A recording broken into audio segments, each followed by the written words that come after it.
මං කිව්වේ වැඩල් කියලා.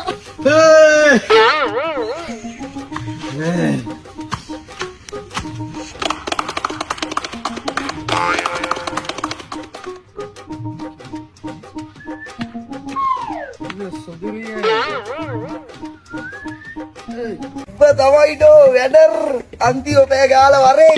දැන් ඔයාගේ වාරේ පැටියෝ. හදිස්සි වෙන්න එපා. ඊට කලින් දත දෙනවකෝ. හරි හරි ඔයි දත දෙන්නම්. මුලින්ම කියන්කෝ. මේකේ මොනවද ගලවන්න ඕනේ කියලා. බ්‍රදර් එතකොට බල්ලා බල්ලට 3 පාරක් ගැව්වා. සුනක නිසල බව ලද කෙමට තිබුණේ නම් අද විතක නොවේ මේ තරම් සුසුම් මට